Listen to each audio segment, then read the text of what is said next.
Cada mañana, 20 minutos, primera edición. Para arrancar el día informado. 20 minutos, primera edición. La información necesaria para cada día.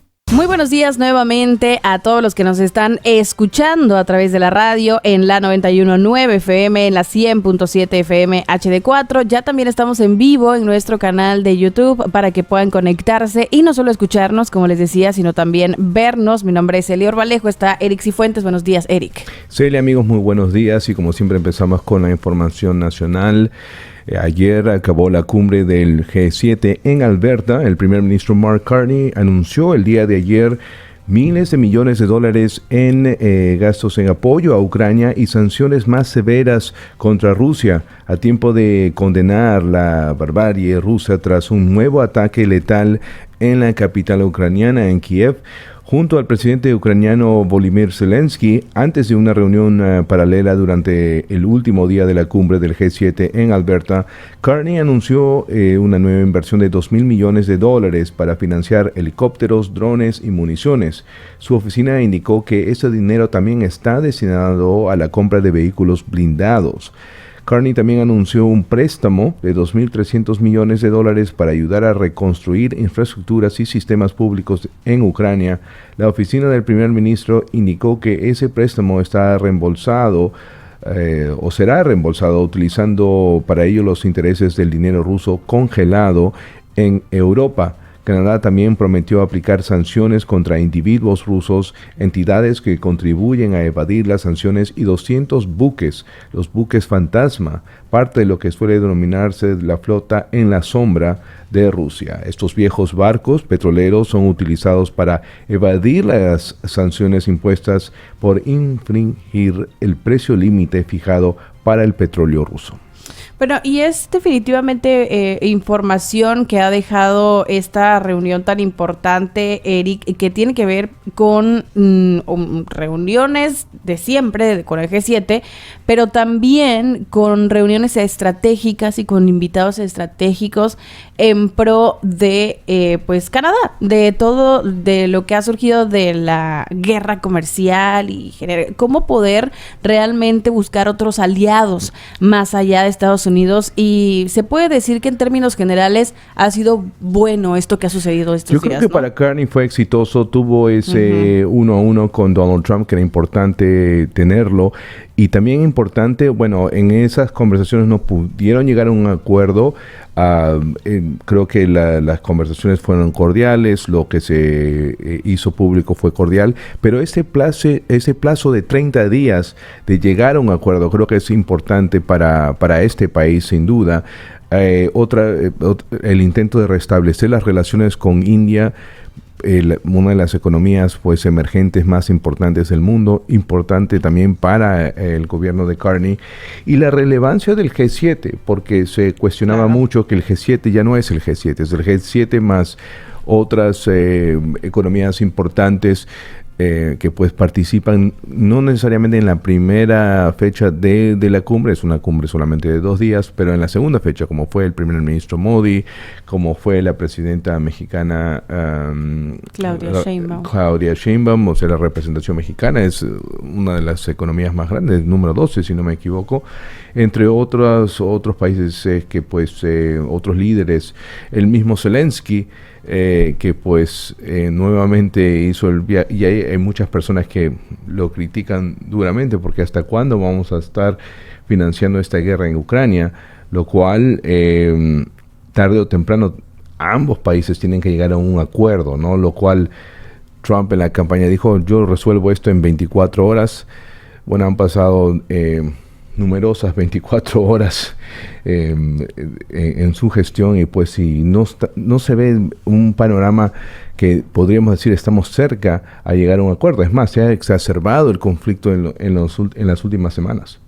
Bueno, y también, aparte de esta reunión de los líderes del G7, hubo conversaciones de los líderes provinciales con gobernadores de Estados Unidos, lo cual también es un poco de lo mismo, pero con localía, ¿no? Digamos, de cierta manera, cada uno de los líderes provinciales en Canadá y los los gobernantes en Estados Unidos ven precisamente por su zona, que de eso se trata, ¿no? Que haya esta repartición de responsabilidades y poder hacer también, pues, cuestiones estratégicas, lazos estratégicos para poder, al fin de cuentas, este mismo objetivo, que es impulsar la economía canadiense en este caso, el poder estabilizar, el que las personas y habitantes se sientan un poco más seguros, en todo sentido mejorar, ¿no? Importante que lo mencionas porque hubo un eco en algunos de los gobernadores, el gobernador de Maine, como la gobernadora de Massachusetts, a la señora Healy, que pues imploran de que esta relación bilateral Canadá-Estados Unidos sea pues reparada, ¿no? De cierta forma, porque hay una fractura, eso es innegable. Estos son estados vecinos que han sido afectados duramente y podrían continuar siendo afectados en el futuro si es que pues algunos aranceles se mantienen o si las condiciones cambian. Y hubo un coro importante entre pues los gobernadores y el Premier Ford, claro, de quizás hacer algunas cosas sin tanta intervención federal, que me pareció algo interesante, y hablo en el caso de Maine en particular. Maine es un estado pequeño, pero Massachusetts, por ejemplo, el estado de Michigan, son estados que verdaderamente tienen, Michigan en particular tienen, si no me equivoco, más de 20 millones de habitantes. Son estados importantes. O sea, este país tiene 41 millones de habitantes. Imagínate el tamaño de Michigan, ¿no? Claro. Es un lugar importante. Entonces, todo esto pues es otro variable más que me imagino estarán evaluando, estarán tomando en cuenta en estas conversaciones que están avanzando, que Trump dijo, yo soy un hombre de aranceles, el señor Carney tiene otras formas de cómo manejar esto. Ha puesto algunas ideas muy buenas, no dieron detalles de exactamente de qué se trataba, pero el plazo está 30 días, ¿no? Y esto es obviamente una muy buena noticia con un año que hemos arrancado con demasiada información de todo tipo. Obviamente el tema de la economía, el tema de la política, han sido demasiadas situaciones que han dejado como un poco de incertidumbre alrededor, pero bueno, surgen estos alivios como para también estabilizarnos a nivel personal, familiar y demás. En CSI Mortgages trabajamos para ti. Buscamos las mejores opciones de hipoteca para que pagues menos y disfrutes más. Fabián Brizuela, CSI Mortgages, experiencia y resultado a tu servicio. 289-236-2773. Otro de los temas también a nivel nacional tiene que ver con el jefe conservador, ¿no? El otro lado. ¿Qué ha pasado con Poilievre? Bueno, se someterá a una revisión de su liderazgo en enero. En Canadá, Pierre Poilievre, el jefe de los conservadores, que fue, ustedes recordarán, derrotado por Carney en las recientes elecciones federales, enfrentará una revisión obligatoria de su liderazgo en enero. El Consejo Nacional del Partido Conservador acordó el 14 de junio que la revisión de su liderazgo se llevará a cabo en Calgary. El periódico The Globe and Mail lo informó. Si un jefe de partido no renuncia después de una derrota electoral, la constitución de esa formación política establece que los miembros del Partido Conservador deben decidir mediante una votación en su próxima convención nacional si tal líder puede permanecer o no en la jefatura. Aunque el Partido Conservador vio un aumento en su porcentaje de votos bajo la jefatura de Poilievre, con un avance entre los nuevos bloques de votantes, al final no llegó a obtener los votos suficientes como para llegar al gobierno. Poilievre también fue derrotado en su propia circunscripción, perdiendo el escaño de Carleton en el área de Ottawa, que había ocupado desde el 2004 por más de 4,000 votos de diferencia. Sin embargo, Eric, a mí me parece que no habría como inconveniente. Sigue siendo un líder importante para los conservadores. No sé qué opines al respecto. Sigue siendo un líder importante, aunque no está en el Parlamento. Muchos se han burlado, sí. Como da una presencia o da casi para los que supongamos usted no vio la elección y quizás pensaría que todavía sigue participando en el Parlamento, está muy cerca y físicamente. Un gran contraste entre conservadores y liberales. Liberales en el caucus tuvieron una conversación similar si podrían tener esta opción de retirar a su líder o convocar una revisión, una evaluación, quizás un voto para sacar a su líder en caso lo necesiten, y fue rechazado, lo cual los conservadores mantienen eso. Es la forma como Erin O'Toole, que perdió la elección previa a esta última elección en el 2025, y él pues tuvo que renunciar como líder. Entonces, pero como bien señalas, Celia, Pierre Poilievre todavía tiene mucha popularidad dentro del partido, y también si comienzas a revisar quién podría reemplazarlo, no existe una figura prominente que podría hacerse cargo del partido y llevarlo a unas próximas elecciones, sea de aquí a 2, 3 o 4 años, ¿no? Recordemos que es un gobierno de minoría. Claro. Así es, y por poco, pero es de minoría, ¿no? Así es. Bueno, no sé si tienes algún otro tema a nivel nacional antes de pasar al nivel internacional. Tenemos otro más. El primer ministro Carney anunció que Canadá e India renovarán el nombramiento de altos comisionados, aliviando así la crisis diplomática entre ambos países, y reafirmó la necesidad de que Rusia se comprometa con un alto al fuego incondicional. En su discurso de clausura de la cumbre G7 en Kananaskis, en Alberta, Carney habló con la prensa en medio de diversas crisis internacionales, como la escalada de la guerra entre Israel e Irán, la invasión rusa de Ucrania y la inestabilidad comercial mundial provocada por Donald Trump.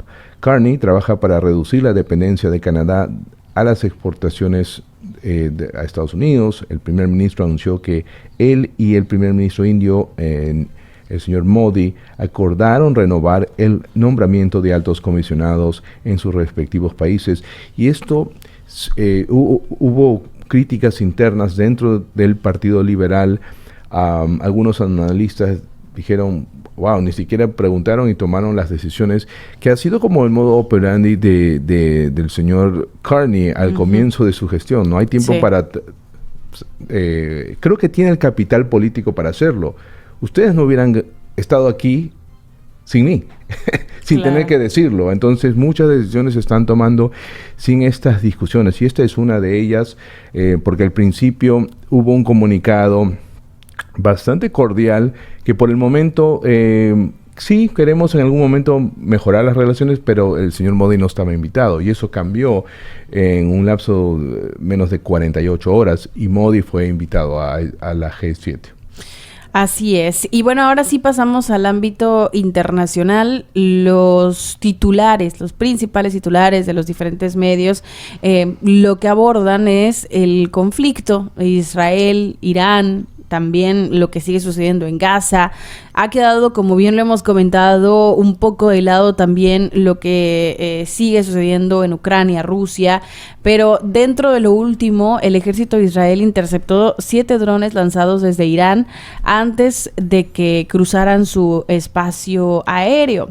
Y hay otros titulares realmente increíbles, ¿no? Bueno, por un lado, Teherán, una ciudad fantasma tras 6 días de bombardeos. El norte de Teherán apenas tiene gente por las calles.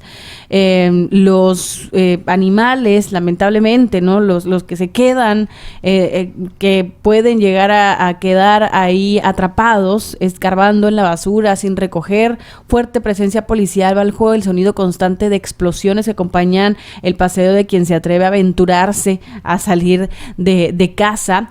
Y bueno, y también otro titular es que Israel vuelve a atacar Teherán tras ordenar la evacuación de parte de la capital iraní. El ejército volvió a bombardear Teherán en la madrugada de este miércoles por 6º día consecutivo, sin que se reportaran víctimas, después de haber advertido a la población iraní que evacuara una parte de la capital. Y les decía de titulares desgarradores que parecen increíbles, como el que van más de 130 gazatíes fallecidos desde apenas el martes, desde apenas el día de ayer, 75, mientras esperaban el reparto de comida.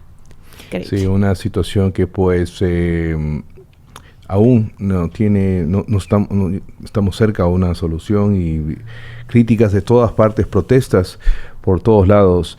Y nos mantenemos en el Medio Oriente porque un piloto de la Fuerza Aérea israelí reveló detalles de los bombardeos en Irán. Esperaban una defensa mucho más fuerte. El oficial explicó cómo se llevaron a cabo las recientes operaciones en territorio iraní, subrayando la preparación del ejército, la calidad de la inteligencia recibida y el objetivo de neutralizar amenazas sin causar daños a la población civil. Las fuerzas de defensa de Israel han mantenido una campaña aérea sostenida sobre territorio iraní desde el inicio de las hostilidades directas con Teherán. En ese contexto, un piloto de combate de la Fuerza Aérea que participó en la ofensiva, pues dio detalles inéditos y sobre su experiencia. Decía, cuando soñábamos con una incursión en Irán a lo largo de los años, yo al menos imaginaba algo distinto. Nos preparamos para encontrar una defensa mucho más efectiva de lo que hemos visto hasta ahora. Es un ejército poderoso que aún hoy posee capacidades elevadas. Tenemos que mantener la humildad. Y pues esto ha sorprendido no solamente a los israelíes, pero a la región en general. Tan es así que Donald Trump se ha sumado a, digamos, a recibir el premio, ¿no? A la victoria. Su mismo secretario de Estado fue contundente el jueves pasado cuando dijo, Israel está haciendo esto de una forma unilateral, nosotros no tenemos nada que ver con el tema, pero ahora es como ellos tienen que... o sea, él quiere declarar victoria, no quiere que se rinda. Claro. Y esas palabras han salido de Trump, ¿no? La rendición que... y muchos analistas expertos sobre la región pues están hablando de que el régimen iraní se está fracturando y podría caer, ¿no? Eso está dentro del cálculo. Mientras estos bombardeos continúan y pues la defensa iraní ha quedado bastante expuesta y expuesta de una forma muy negativa. Para cerrar, algunos últimos titulares. En el ámbito internacional, en Miami se aprueba un polémico acuerdo para que la policía coopere con ICE para arrestar migrantes. La ciudad de Miami, la mayor proporción de extranjeros en Estados Unidos, aprobó este martes un acuerdo que permitiría al Departamento de Policía asociarse con el Servicio de Control de Inmigración y Aduanas, ICE, por sus siglas en inglés, para arrestar a migrantes a pesar de las protestas contra las redadas. Por otra parte, nos vamos a Colombia, en donde la salud del senador Miguel Uribe mantiene un vilo a todo el país. El estado de salud del senador y precandidato presidencial Miguel Uribe Turbay mantiene en vilo a Colombia 10 días después del atentado en el que fue gravemente herido a bala en la cabeza, y su apego a la vida lo ha convertido en símbolo de resistencia contra la violencia en este país. Justamente, quedándonos en Colombia, el Senado aprobó finalmente una reforma laboral